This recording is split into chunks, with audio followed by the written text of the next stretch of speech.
Sim, estamos sendo roubados. E o nosso inimigo é incomum. Meu último vídeo foi sobre a geração Z. A geração que não foi ensinado o valor de trabalho, a geração que aprendeu na faculdade profissões que deixarão de existir, e muito provavelmente a maioria dessa geração não conseguirá ter um imóvel, ter uma casa, um lugar para morar ou um automóvel. Se você não faz parte da geração Z, assista esse vídeo para aprender como proteger seu capital. E você da geração Z, é essencial que você assista até o fim se você desejar ter um teto. Nesse vídeo eu vou explicar quem é o inimigo em comum, de quais formas somos roubados e como podemos nos proteger. Meu nome é Luan Trevisan, sejam bem-vindos ao Ponto Cego Financeiro, onde a economia deixa de ser um mistério.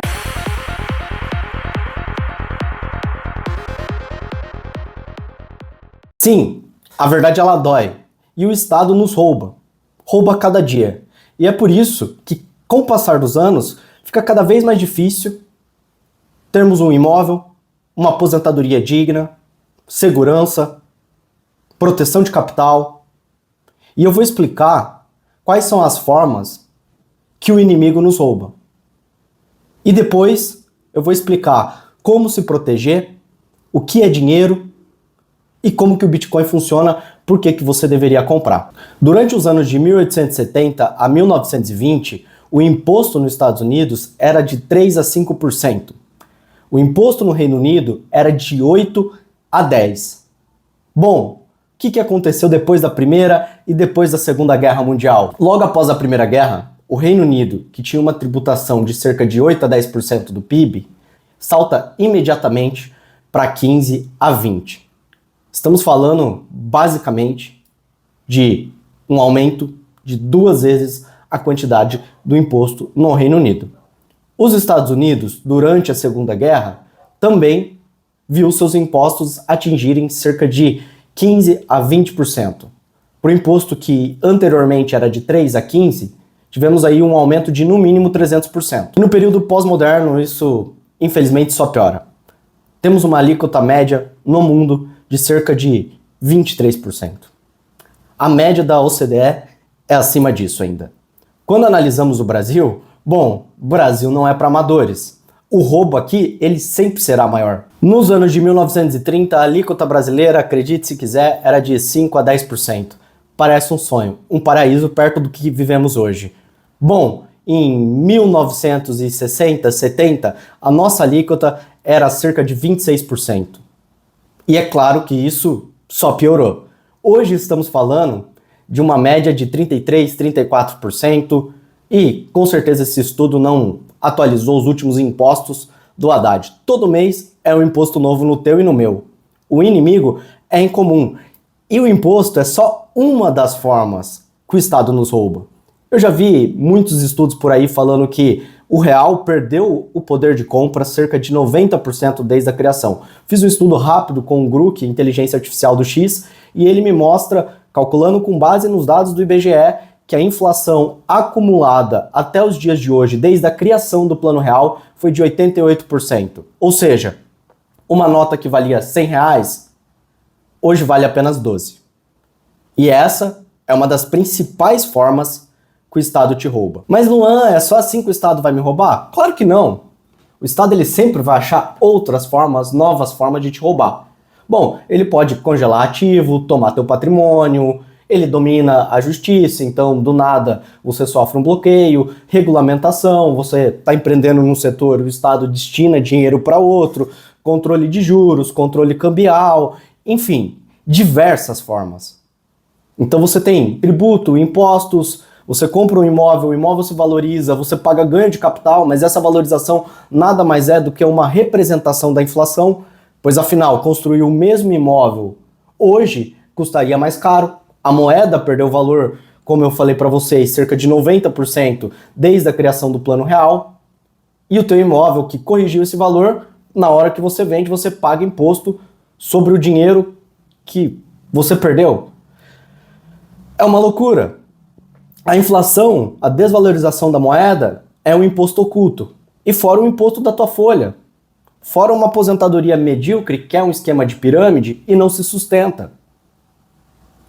Então tudo isso gera um caos, e é por isso que a nova geração é ineficiente, não quer entrar numa CLT, não foi ensinado o trabalho porque o Estado controla a educação e destina o recurso de uma má forma, então estamos aprendendo profissões que deixarão de existir, e o resultado disso é que nossos filhos, nossos netos, não terão um lar, não terão um teto, não terão um lugar para morar, a não ser que você se proteja.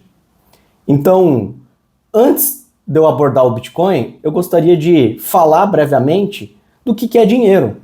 Basicamente, dinheiro é a representação da sua produtividade acumulada, dos seus esforços acumulados. Dinheiro ele já foi usado como concha.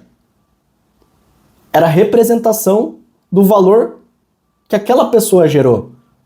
Então eu pagava em conchas. Por que eu recebo salário? Porque já foi pago em sal. Tivemos o padrão ouro, que limitava a impressão de novo dinheiro por parte do Estado. Porque o Estado ele se financia via dívida, ele imprime dinheiro e com isso o seu dinheiro vale menos. É por isso que o real, R$100 de 94, hoje tem um poder de compra de 12. Porque ele emitiu dívida, porque ele imprimiu dinheiro. Então durante o padrão ouro, poxa, como que eu vou imprimir dinheiro? Eu tenho que extrair mais ouro. Você tinha um lastro. Só que ainda assim, aprova o fato que o dinheiro não é o valor da concha, o valor do sal, o valor do ouro, mas é o acúmulo constante de esforços. Portugal e Espanha saquearam o nosso ouro aqui na América Latina. E o resultado? Portugal e Espanha eram as potências da Europa e viu seu posto sendo ameaçado pela Inglaterra. Ele aumentou a quantidade de ouro, aumentou a inflação na Europa, porque a produtividade não acompanhou a entrada de ouro, e isso só causou inflação.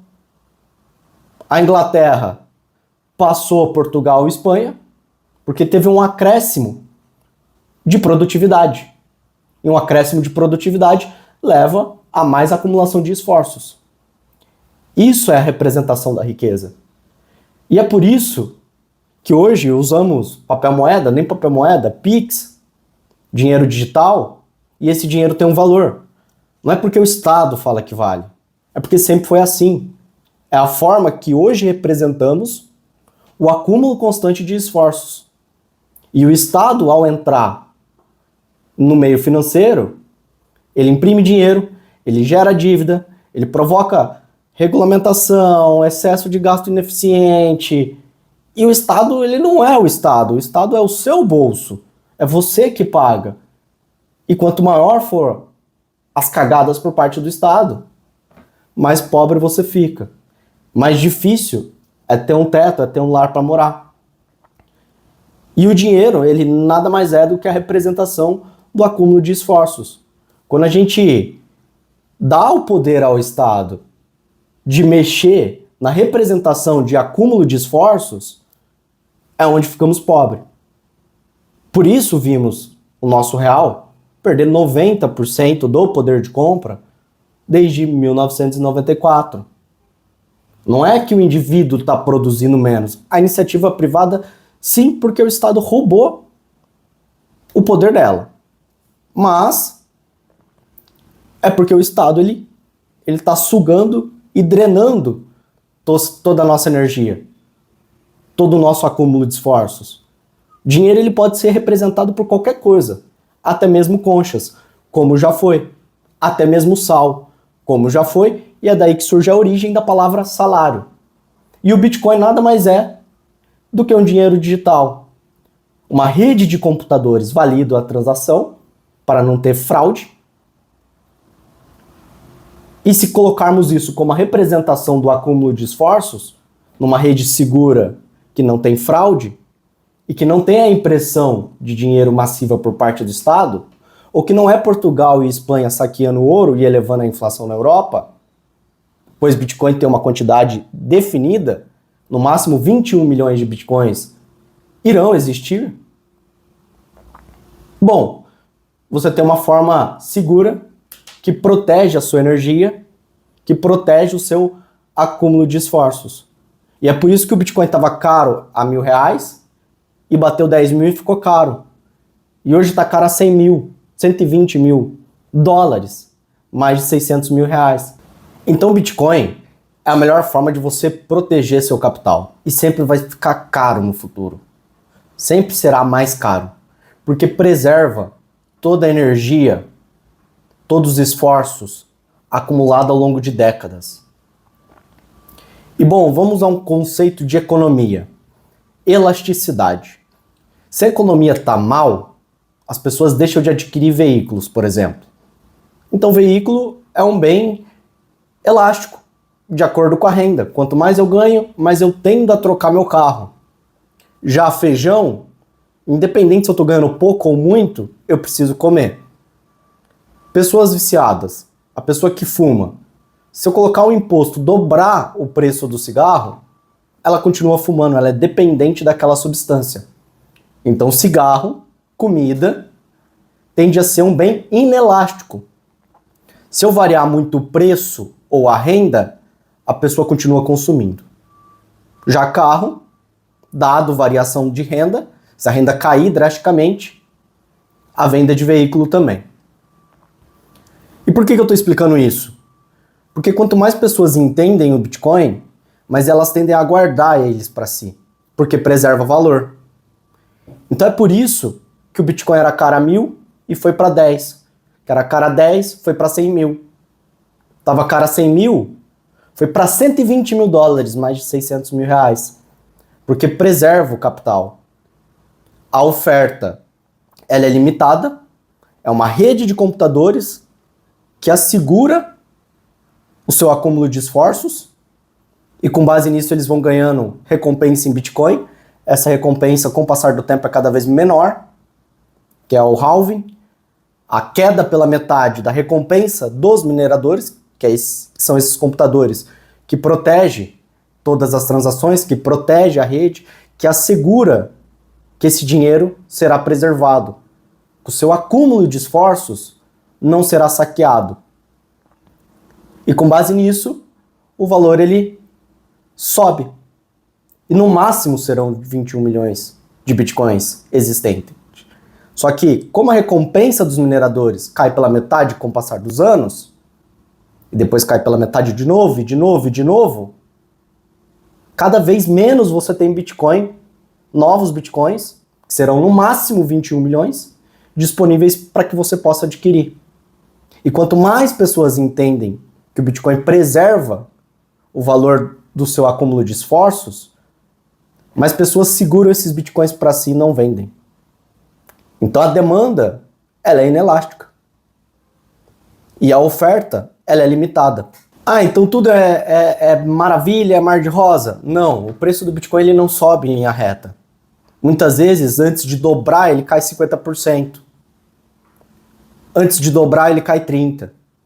Se você compra um Bitcoin amanhã, caro, por 200 mil dólares, talvez você veja esse Bitcoin vindo para 120, para 140, uma queda de 30%. Só que se você tem a consciência que a preservação é preservar seu poder de compra e não vende, daqui a 4 anos você pagou 200 mil dólares amanhã em um Bitcoin e essa mesma quantidade de Bitcoin valerão 500 mil Bitcoins, 1 milhão de Bitcoin, 1 milhão de dólares por Bitcoin. Isso é completamente possível. O primeiro risco que eu já citei é a flutuação, ele não sobe em linha reta.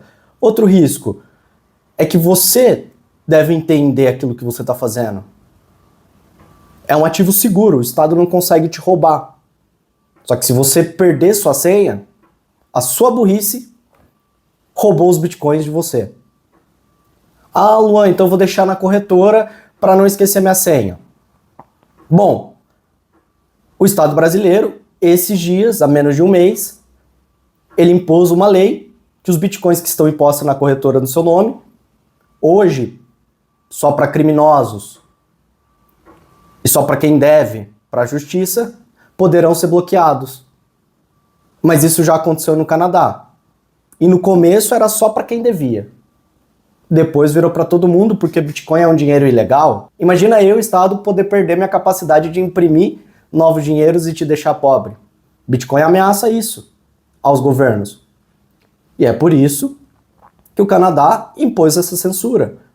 É por isso que o Brasil assinou a lei que, poxa, os seus bitcoins que estão na corretora poderão ser bloqueados. Então você tem que entender antes aquilo que você está fazendo, entender como que você guarda, entender como você se protege, entender os riscos de mercado, que são as oscilações. E entendendo tudo isso, passando a acumular esforços em bitcoins, no futuro você terá um teto para morar. No futuro você pode ter um carro, se assim desejar. Eu ia fazer esse vídeo antes sobre o Bitcoin, mas aí eu falei, poxa, a geração Z não vai comprar um imóvel, a gente chama eles de nem trabalha, nem estuda. Mas o que ensinamos para essa nova geração? É proibido trabalhar, é proibido acompanhar o pai no trabalho. Não foi ensinado o valor do trabalho. A faculdade ela é ruim, ineficiente, controlada pelo Estado. Custa caro, aliás. E aprendemos profissões que deixaram de existir. Então eu acabei fazendo esse vídeo sobre a geração nem ensinamos eles, nem cobramos, delegamos ao Estado a educação ou as telas, e eu vou deixar aqui no card. Se você chegou até aqui, parabéns. Você de fato é uma pessoa acima da média e eu espero que esse vídeo tenha te ajudado futuramente a ter um teto, a ter um lar, a ter um automóvel, se assim desejar, a viajar ao mundo, a ter uma vida mais livre, livre do Estado. Porque o Bitcoin que está guardado da maneira correta, o Estado não pode tributar, não pode colocar um embargo, não pode me roubar. Toda a rede de computadores, que nada mais é do que a mineração, protege com energia o acúmulo dos seus esforços. Lembre-se disso sempre. Se você curtiu o vídeo, não esqueça de se inscrever no meu canal, pois meu canal é pequeno e eu preciso e conto com a sua ajuda. Pode ter certeza que da minha parte, vou continuar trabalhando, vou continuar te ajudando para que o Estado não te roube. Porque essa é a função do Estado.